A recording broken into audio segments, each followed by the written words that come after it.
An intruder breaks into a home and stabs a disabled man to death in his bedroom.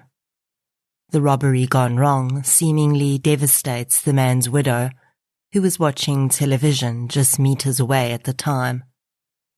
But then police get a call from the deceased man's grieving mother, and what she has to say will break open a tale of a lifetime of narcissism and a family with murder on its mind. This is True Crime South Africa. I'm Nicole Engelbrecht, and you're listening to episode 46, The Murder of Stephen Harvey.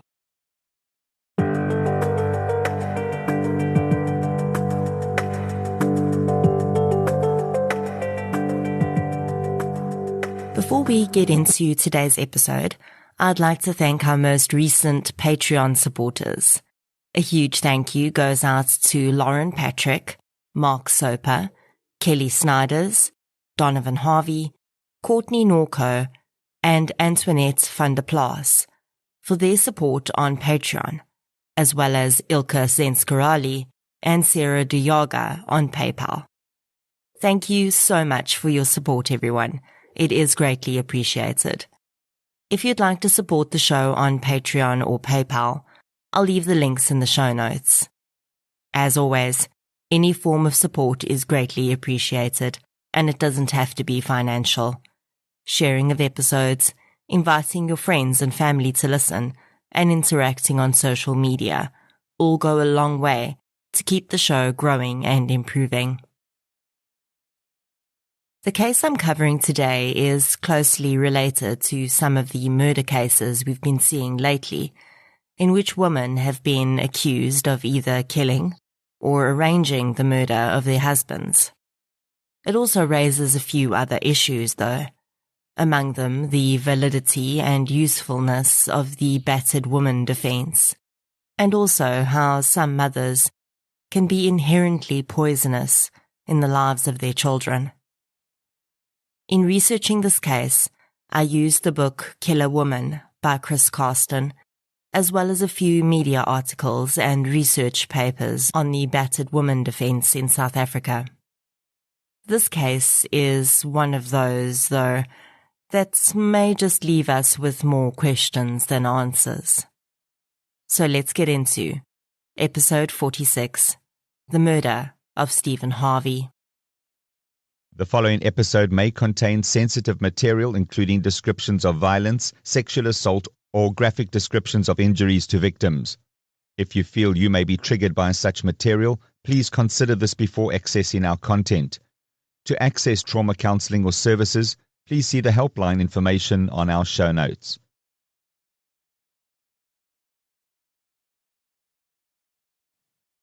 Our story begins not in South Africa, but in 1952, in Cheltenham, in England, when a girl called Lynn Catherine was born to her parents. Cheltenham is a predominantly holiday town and has been since its mineral springs were discovered in the 1700s. There are about 116,000 permanent residents of the town today, and the town also has the fourth highest number of multi-millionaires per capita, with 41 residents falling into that wealth category. Lynn's family, though, although not living on the breadline by any means, was certainly not terribly wealthy. Money, though, was the least of the young girl's problems as she grew up, and it's alleged that her abusive father began to molest and then rape her when she was 13 years old. It is not uncommon, of course, for children that are sexually abused to become promiscuous at a young age. There are psychological explanations for this, among them that the child has come to believe that their only value is represented by their body and its sexual offerings. Another possibility is that young boys and girls in this situation may be trying to form relationships outside of the home as a way to secure an exit strategy. Whichever was the case for young Lynn, by the age of 15 she was engaging in sexual relationships with several different men, and she fell pregnant. In 1967, the shame of being an unwed mother, especially in a small town, would have overridden any other trauma involved in the pregnancy, and the child was taken from Lynn at birth and placed into the adoption system. Sadly, Lynn had no idea whether the child was a product of her relationship with a lover or a rape by her father. Just a few years later, and barely out of her teens, Lynn married for the first time. This marriage produced 2 children, but it was not to last, and in 1974, when Lynn was just 22, she divorced her first husband, and her 2 children were removed from her care. Even as Lynn was divorcing her first husband, though, she already had a second in her sights, and 2 years later she married Spencer Hoare. Shortly afterwards, she gave birth to a son with Spencer, called John. Although this was her 4th child, he would be the first that she would actually raise to adulthood. 3 years into this marriage, Lynn became pregnant again. This child was not fathered by her husband, though. She'd started an affair with a lodger in their home, and it had been this man that had fathered the child. When Lynn gave birth to her daughter, Marianne, and she revealed the child's true father to both the lodger and her husband, both men hit the road, leaving Lynn alone with 2 young children. I don't think I need to tell you that it didn't take long for Lynn to replace her husband, and by 1981, she was in a relationship with Stephen Harvey, who was 3 years younger than her. They had another 2 children together and married in 1986. The 2 younger children are not named, as they were minors at the time of the eventual crime. It would later be claimed that the couple's decision to move to South Africa was only partially because of the large English community there and the lower cost of living. The other side of the decision was allegedly sexual. Lynn would claim that Stephen had unusual sexual fantasies, and he wanted to be around more exotic women. Lynn had no problem with the idea of moving to South Africa, but she did apparently have 3 conditions for the move. She wanted a swimming pool, she wanted a dishwasher, and she didn't want Stephen to act out any of his fantasies with South African women. So it was that in 1990, the Harvey family set out for sunny South Africa. John was 14 at this time, and his younger sister Marianne was 11. The family moved into a house in Ritzbrait, a suburb of Kriel, in what is now called Mpumalanga. At the time, the town was predominantly based around mines, which have since closed.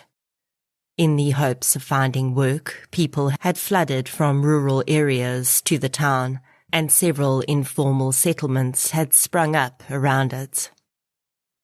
Stephen Harvey, having been trained as an electrician in England, easily found work.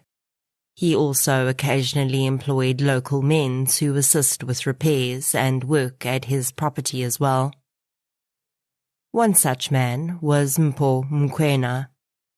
Mpho was born in 1962 into a country where the colour of his skin automatically classified him as a second-class citizen. Despite the abject poverty that he was raised in, the man says that, to him, crime had never been an option. His parents had raised him with values and taught him that you did not steal from another to fill your own stomach. With little education to speak of, by the time the Harveys arrived from England, Mpho was a 27-year-old man with his own family, trying desperately to make ends meet. Mpho would carry out work at the Harveys' property occasionally, earning some cash here and there to feed his family.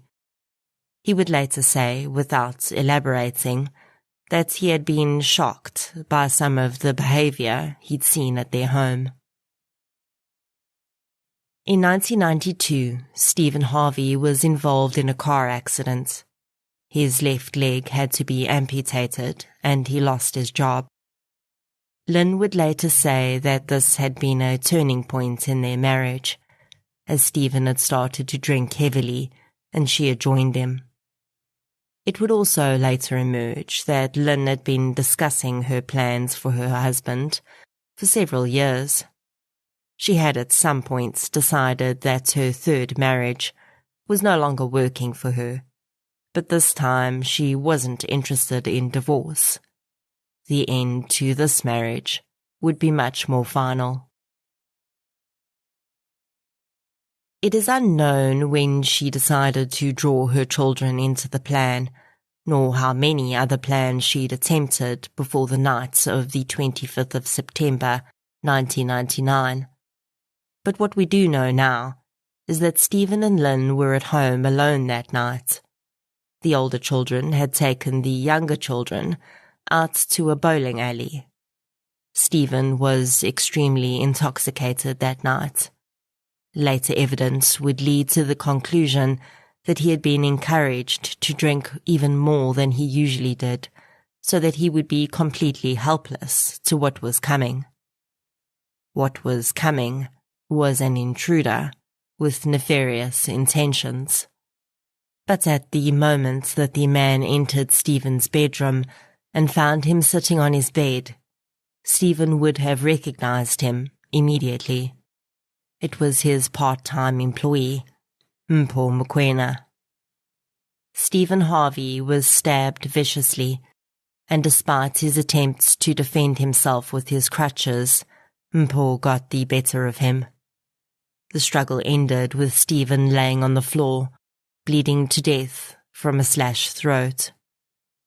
Mpho stole a television and a computer before disappearing into the night. The young man who had struggled with poverty but never so much as stolen a slice of bread had just committed the ultimate crime. Lynn, for her part, played the role of grieving widow impeccably. When she called the police to report the break-in and her husband's murder, police that attended would later say she'd appeared as distressed as they would have expected. Paramedics arrived, but there was nothing that could be done for Stephen, and soon after forensics had been completed, a mortuary van arrived to remove his body. There was no sign of forced entry, but police found an unlocked back door, and it was believed that the intruder had gained entry there. Lynn claimed the door was always left unlocked, unless the family were all inside the house. She told police that she hadn't heard anything. The television had been turned up, and she'd only known anything was wrong when she'd gone to the bedroom to go to sleep and found her husband in a pool of blood. Initially, it seemed like this had been a robbery gone wrong. The perpetrator had intended to steal some items from the house and perhaps assumed that no one was home, the police thought. When the intruder was surprised by Stephen's presence, a scuffle must have ensued. And this may well have been the ongoing assumption, if it weren't for the rather strange behaviour of Lynn and a telephone call from England. When Lynn gave police her statement, she was asked whether her husband had any life insurance policies. She said in her sworn statement that she was not aware of any policies. This was soon proven to be a lie, though, when the day after Stephen's funeral, She arrived at the offices of an insurance company in Vanderbijl Park. The agent that assisted her that day said that she appeared unkempt and her clothes were dirty. She was there to find out when her husband's policies would pay out. The agent looked over their records and told Lynn that the policy had fallen behind and was not valid at that point. Enraged, Lynn insisted that she knew that this was not the case, and she would return with proof. And she did. Lynn went home and collected proof that the late policy payments had been brought up to date, just 3 weeks before her husband's murder. The agents acquiesced and said that she'd look into the matter. If the woman thought that that was the last time she would see Lynn Harvey, though, she was wrong. Lynn came to the insurance company's offices every single day after that, insisting that she needed the money and that her children were starving. Some days she pleaded and some days she raged, slamming her fists on the counter violently. Although the policy was paid up to date, there was still a glitch in payout. Stephen had never taken the mandated HIV test at the inception of the policy. This, though, could be circumvented, and the insurance company was eventually able to ascertain from the autopsy that Stephen was HIV negative. In December 1999, 500,000 rand was paid into the bank account of Lynn Harvey. She and her children went on a Christmas spending spree. The police, though, were starting to take note of Lynn's behaviour, and a telephone call from one June Cox living in England piqued their suspicions even more. June Cox was Stephen Harvey's now grieving mother. Having been informed of her son's murder, she felt compelled to contact police and ask them to please look into Lynn and her children. She was convinced that they had something to do with Stephen's death. Lynn Harvey managed to blow through 250,000 rand that December. She bought her son John a new car and splurged on gifts for all the other children too. She'd been getting ready to sell their house and buy a new property when the police came knocking. They didn't start with Lynn, though. Instead, in mid-January, they asked John to come in and talk to them.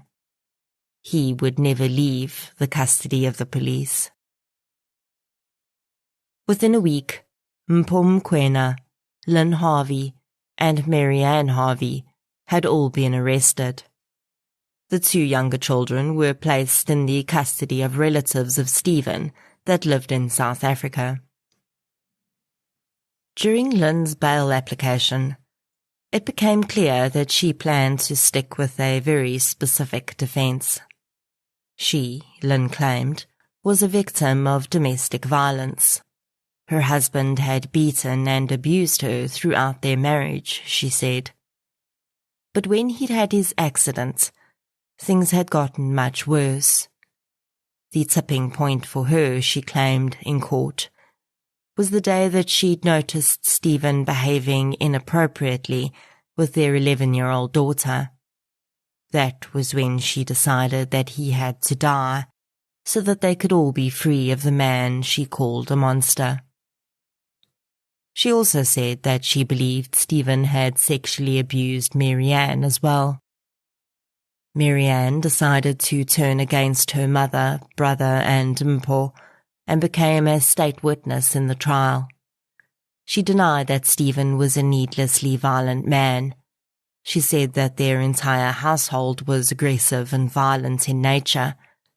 But if she was honest, Stephen had only ever struck out when he was taunted or assaulted by his family members. Her mother, on the other hand, was violent and would regularly strike Stephen when she was angry. Marianne said that Lynn had also emotionally abused Stephen by flaunting her extramarital sexual escapades, especially after his accident, when his self-esteem was at an all-time low. In her testimony, Marianne was able to shed light on the other plans that had been made to kill Stephen. At one point, she was supposed to kill her stepfather and make it look like self-defense. When that fell through, they were going to have John's girlfriend try to seduce Stephen, and then Lynn would walk in on them and kill him in a fit of rage. A crime of passion would get her no more than a few years, they'd surmised.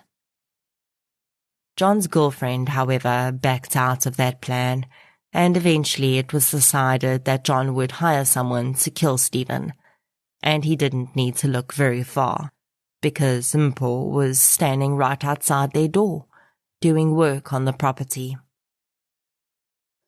When asked why she and her brother had agreed to take part in the crime, when they clearly did not have the same hatred for the man that Lynn did, Marianne said that her mother had always been an excellent manipulator, and she was very difficult to say no to.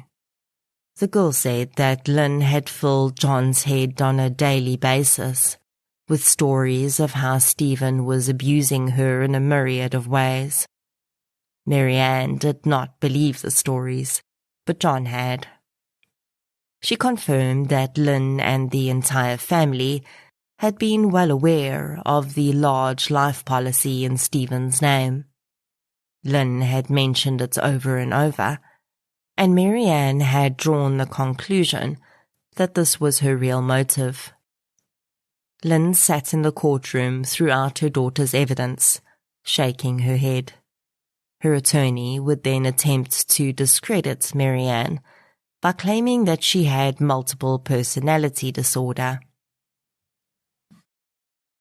Mpho had been approached by John several months before the murder took place. He'd initially offered him 40,000 rand to do the deed, and Mpho had declined.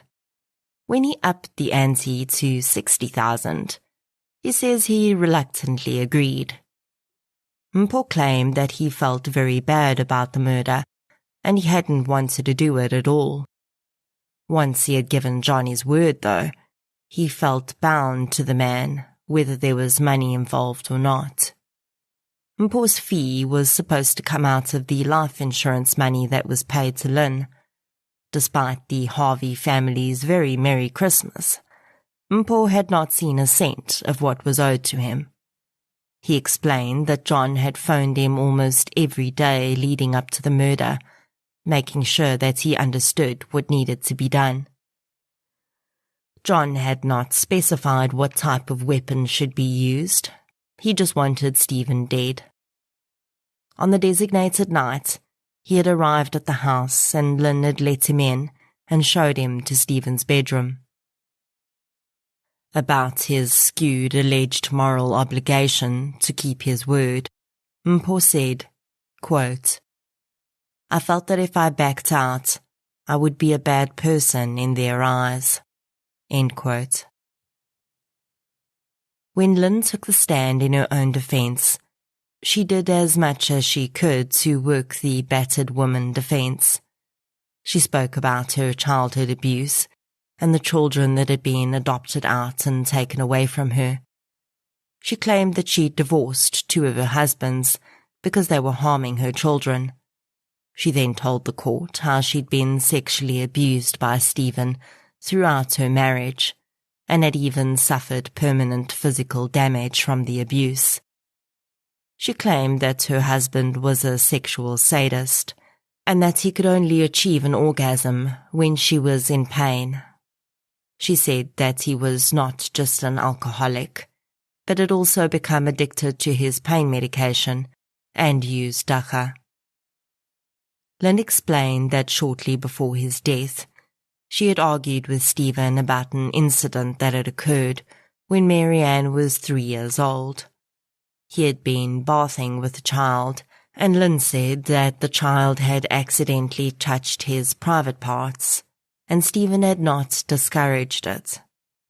She said that she had witnessed similar behavior with her other children over the years. She also claimed that Stephen had abused animals on their property, as well as some of their workers. Whether any evidence of this was ever produced is unknown, but unlikely. Speaking of evidence, Lynn was also unable to provide medical proof of the injuries she claimed Stephen had inflicted on her. In one case, she said that he had so savagely anally raped her that parts of her intestine had become damaged, but she'd never visited a doctor for this injury and could not explain how she knew of the damage without a medical consultation.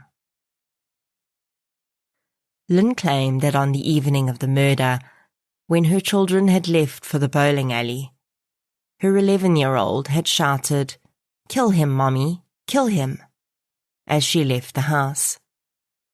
Lynn claims that she had no idea how the girl knew about the plan, but took her enthusiasm as motivation to continue with the murder. I cannot explain to you how weird I find that statement. Now, it's not abnormal for children to know things that we think that we're hiding really well, but this is the murder of the child's father. I have no idea whether the child really said this, and there's no mention anywhere of either of the young children confirming that they'd had any knowledge of the murder plot. But whether she did or didn't say it, what state of mind do you have to be in to say that you saw it as encouraging? Your 11-year-old is cheering you on to murder someone. And instead of sitting back and saying, "Oh my God, what am I doing here?"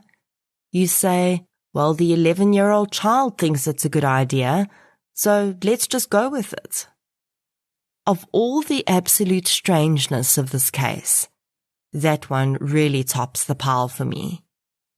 And from a victim perspective, if that child really did say that, I really hope that in the ensuing years, she's been given significant access to counseling and trauma therapy, because there is some serious pain in that statement. When asked about the previous murder plots, Lynn claimed that they were all just jokes that she'd made when she was intoxicated. She also claimed that she never demanded the insurance money. She had only ever wanted the money that she had paid to bring the payments up to date. I think that Lynn made an enormous slip-up in her carefully planned story when she said that. Of course, she was saying it to sound less like a cold-blooded killer and to support her defense that she'd had Stephen killed only to stop the abuse. She claimed that she had only ever drawn 10,000 rand from the money to buy her children food and Christmas gifts. She also claimed that she had never planned to pay Mpho from the money, because that would be, quote, evil. And instead, she had planned to sell the house and use the proceeds to pay the man. Now, that's all good and well, but the big mistake that she made in the statement is in saying that she only wanted the money back that she had paid to update the premiums.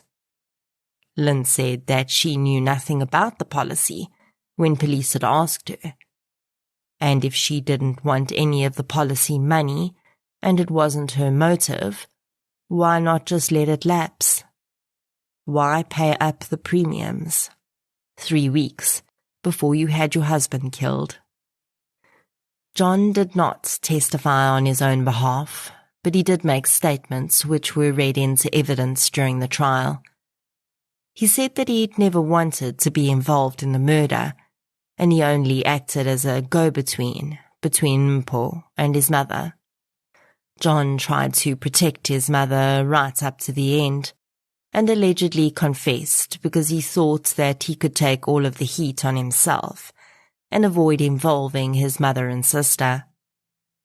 The longer he sat in jail, though, and as the trial wore on, it seems that John started to realize that he'd been manipulated, and there was no reason for him to take all of the blame. In a statement, he said that he loved his stepfather, and that the man had raised and loved him as his own son. In a suitably warped statement, he finished up by saying that his stepfather didn't deserve to die so brutally. He could have just died from one gunshot.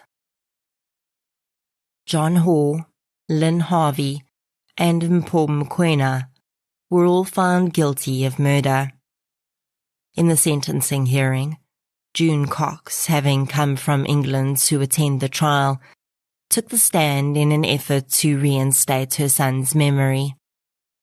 She categorically denied all of the claims Lynn had made about Stephen's abuse and sexual deviance. She made it known that 2 of Lynn's children had been removed from her care while they lived in England because they had been severely neglected. She said that Lynn had been the sexual deviant, and after the family moved to South Africa, she'd had several affairs, including one with her daughter's boyfriend. The judge handed down life sentences to John, Lynn, and Mpho. The judge came down hard on Lynn in his sentencing, saying that he was not convinced even slightly that she'd been the victim of abuse. And if she had proven in her past relationships that she had no problem divorcing men when she was no longer happy in a relationship, so there should have been no difference in this one. He believed that her true motive was pure greed. She wanted Stephen's life insurance money. He further lambasted her for involving her own children in the plan, essentially ruining her young son's life and leaving her daughter without family and living with guilt for the rest of her life. In Mpho's case, he felt immensely sad that the man's desperation and skewed sense of responsibility had drawn him into such a terrible situation. But he had known what he was doing was wrong, and therefore he had to be punished by law. As for John, the judge admitted to having several sleepless nights in deciding how to sentence the young man. He acknowledged that he'd been deeply influenced and manipulated by his mother, but he did benefit financially from the murder, and he could have changed his mind at any time. All 3 lodged appeals against their sentences, and all 3 were denied. John had wanted to appeal because he felt that his attorney had given him poor advice when he told him not to testify, as the judge had specifically said in his judgment that this counted against him. Lynn attempted to lodge several appeals after her sentencing, stating that the judge had not taken all of her proof of abuse into account. All of her appeals were declined.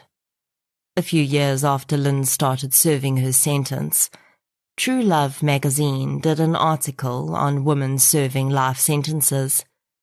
They interviewed Lynn, and she stuck to her story about the abuse, going further than she had even in her trial, saying that she'd had reconstructive surgery to her genitals due to cigarette burns inflicted by Stephen. She claimed that she had once lodged a complaint against him, the nature of which she did not elaborate on, but nothing was done. She also claimed that Mary Ann had laid charges of assault against Stephen, but these were also not investigated. She again repeated for the journalist the claim that her 11-year-old child had incited her to kill her husband. The writing of the article coincided with a non-profit organization selecting 5 female inmates for assistance in appealing their sentences. All 5 of the inmates selected had been convicted of murdering their partners and had all claimed to have been the victims of domestic violence but this was not accepted by their initial sentencing judge. Lynn's case did not meet the criteria for assistance.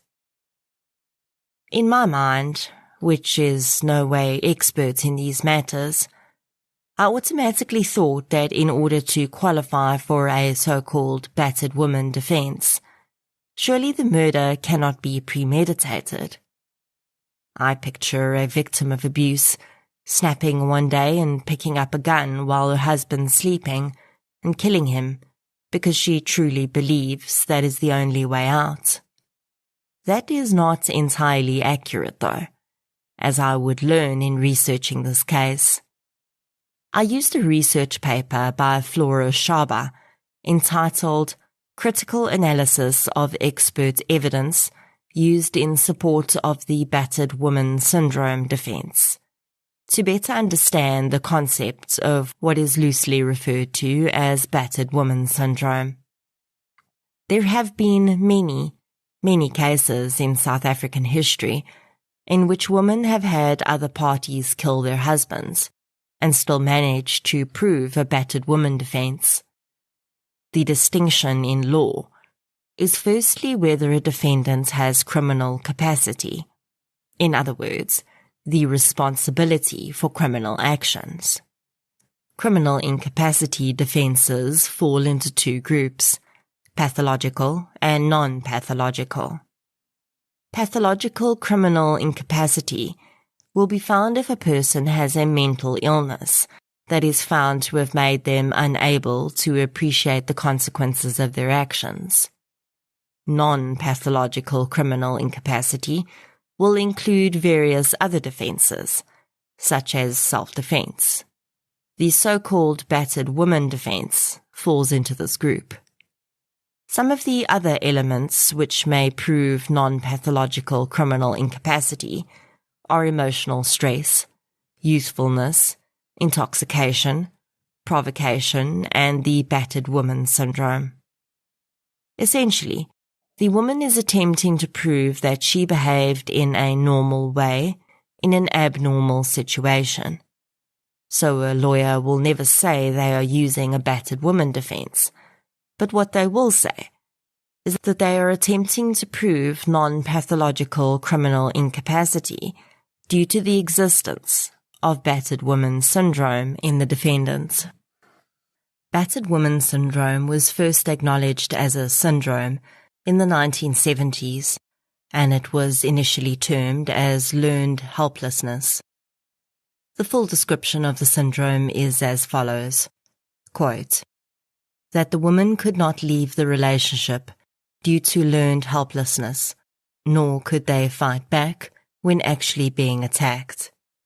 In the face of growing violence, the woman's hope was that the only way she could secure herself and her children was to get rid of the partner when he was more vulnerable, for example, while sleeping.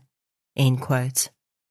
Battered woman syndrome is classified as a form of post-traumatic stress disorder, which gives a tiny bit of leeway in terms of imminent threat.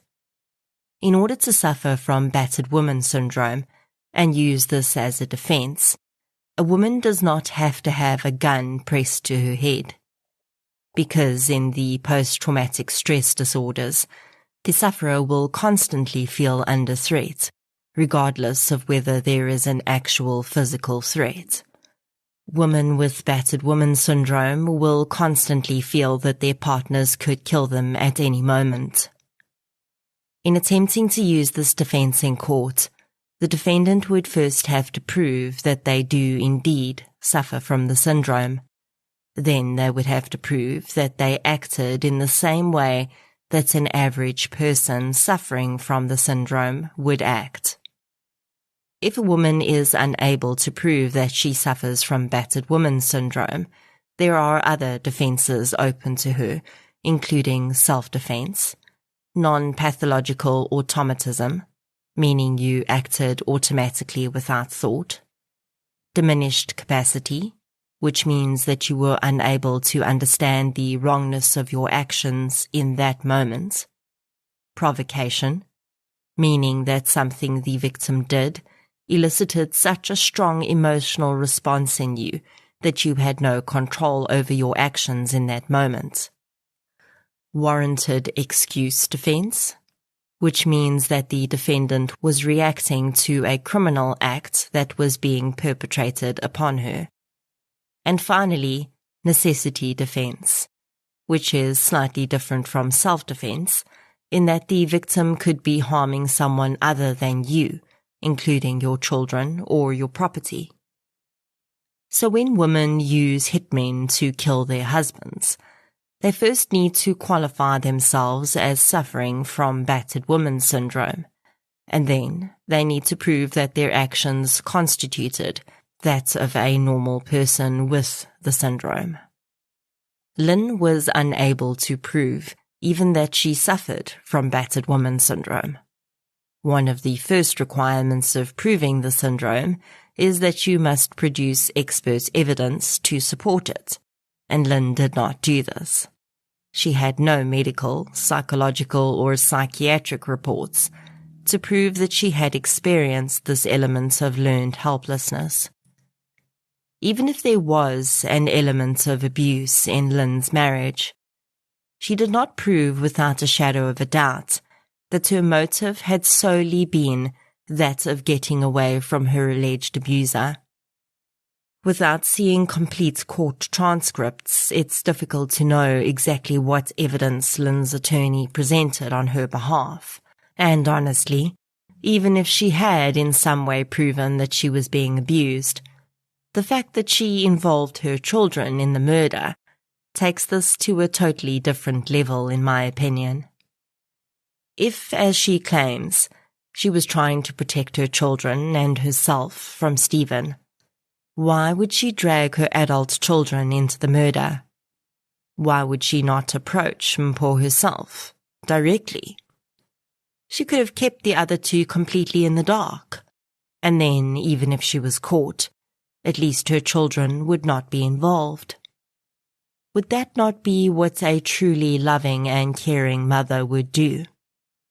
Instead, she emotionally manipulated her son by telling him stories about how horrendous Stephen was. And in my opinion, she did this on purpose. She wanted a scapegoat, and she picked her son. In my opinion, in Lynn's mind, if she wasn't directly dealing with the hitman, she would have a lower level of culpability. Maybe she could even claim complete ignorance. I don't think that Lynn Harvey was a desperate woman clinging to her adult children for assistance in a life-threatening situation. She was highly manipulative and extremely clever in how she plotted this murder, and if she hadn't been so impatient for her money, or if June Cox hadn't made the call that she did, she may well have left her son to take the fall. I do believe that the Harvey relationship was very toxic, and that toxicity probably came from both sides to a certain extent. The substance abuse could not have helped, and perhaps Stephen did have sexual proclivities that were out of the norm. I don't necessarily believe the sexual abuse claims that Lynn brings forward, though. Throughout her life, she had been very quick to jump between relationships and sexual partners. And while there's absolutely nothing wrong with a single woman enjoying her sexual life, when you're in a relationship and your partner thinks it's exclusive and you don't, that tends to point to a problem. I would love to know what Lynn's psychiatric evaluation says, because while I'm certainly no psychologist, some of her behaviors throughout her life seem to scream personality disorders to me. She's been called manipulative by many people, including her own children, and her willingness to go as far as having sex with her own daughter's boyfriend reeks of narcissism, in my opinion. Probably the only two truly innocent victims in this case are the two youngest children. Stephen, though, lost his life.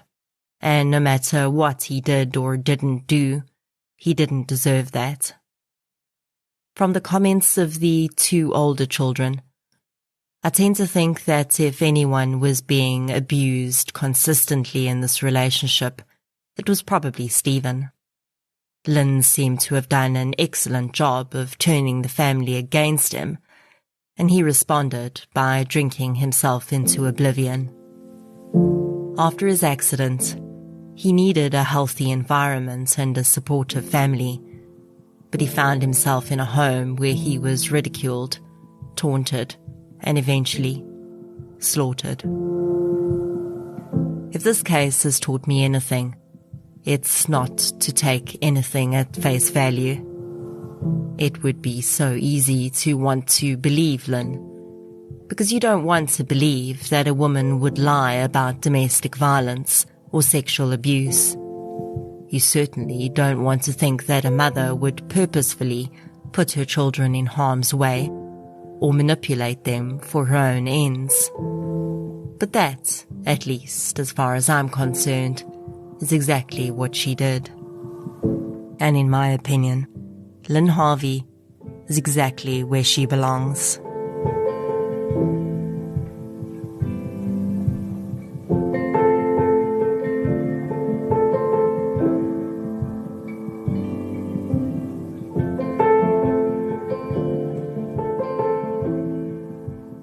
Thank you for listening to episode 46, The Murder of Stephen Harvey.